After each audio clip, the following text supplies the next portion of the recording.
Usulan Pak Prasetyo untuk mengangkat Pak Angga maupun Pak Juri itu kan juga yang setahu saya sampai saat ini belum ada persetujuan presiden lah. Itu baru usulannya Pak Prasetyo loh, gitu. Karena beliau juga sadar ya bahwa sebagai Menseknek itu pekerjaannya waduh luar biasa berat banget. Betul. Jadi kalau harus melayani wartawan nggak mungkin juga. Nggak mungkin gitu. Jadi memang harus ada orang khusus. Nah tapi kalau mau mengangkat Pak Angga maupun Pak Juri, ya dia harus dibuatkan perpres baru lagi, kepres baru untuk menunjuk dia sebagai jubir. Nah problemnya sudah ada perpres yang menunjuk PCO sebagai jubir.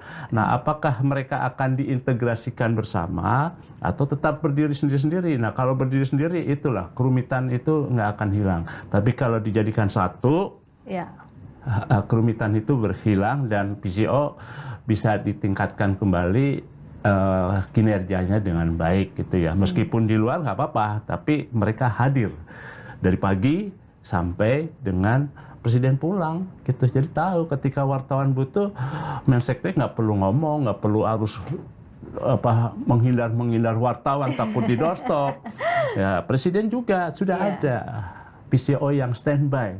Katakanlah 24 jam mendampingi presiden. Jadi presiden nggak perlu bicara, presiden cukup bicara yang hal-hal penting saja. Kayak misalnya kemarin Paus meninggal ya, presiden cukup tapping aja bicara ke publik. Itu udah cukup gitu ya. Betul. Ada yang memang harus presiden menyampaikan sendiri ke publik, tapi ada juga yang bisa diwakilkan oleh juru bicara. Itulah fungsinya ya Mas Har. Betul. Jangan sampai juga kita kontak-kontak ke juru bicara, minta off the record atau latar belakang, di ghosting, jangan ya. Jadi itulah fungsinya juga komunikasi kita ya dengan wartawan. Juru bicara itu kalau boleh membandingkan ya sedikit ke belakang di eranya Pak SBY. Di era Pak SBY itu Presiden SBY hanya bicara hal yang penting dan utama, itu saja. Yang tidak bisa diwakilkan. Dan nggak bisa diwakilkan. Dan kalau yang mau detail, ya tanyalah juru bicara dalam negeri, Andi Malarangeng, atau juru bicara luar negeri, Dino Patijalal, itu untuk periode pertama. Nah periode kedua, Pak SBY juga nggak perlu ngomong hal yang kecil-kecil. Cukup kalau hal yang kecil serahkan ke Julian Adrin Pasa, juru bicara presiden untuk masalah dalam negeri, atau luar negerinya hubungi Teuku Faizasyah, juru bicara internasional yang sekarang beliau menjadi duta besar di Norwegia.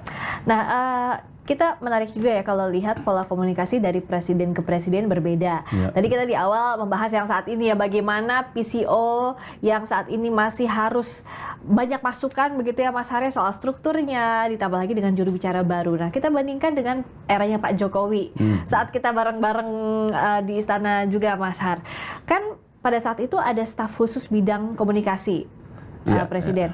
Nah, apa yang berbeda dengan pola sekarang? Ada juga KSP waktu itu yang bisa berbicara atas nama istana. Jadi kalau kita kutip Istana titik 2 itu ya dari pihak-pihak yang sudah ditunjuk, Mas Har.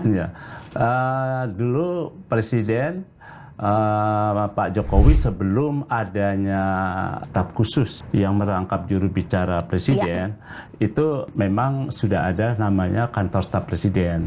Nah di kantor staf presiden itu ada fungsi keempat, deputi 4, nah itu yang dia bicara. Tapi ketika Presiden Jokowi membentuk eranya Pak SBY, itu ada staf khusus itu itu diatur.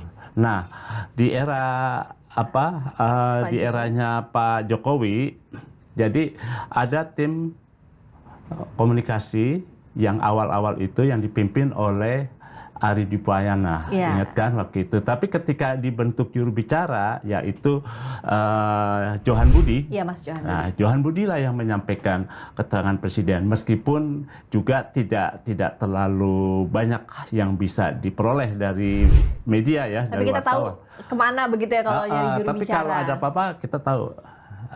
Kalau nggak Pak Menseknek, Pak Pratik, ya kita kejar juru bicara. Nah setelah periode kedua kan muncul juru bicaranya Pak Fajrul. Pak Fajrul juga jadi juru bicara, kita tahu arahnya kalau ada apa-apa kita tanya ke Pak Fajrul. Meskipun tidak semuanya bisa kita tanyakan ke beliau.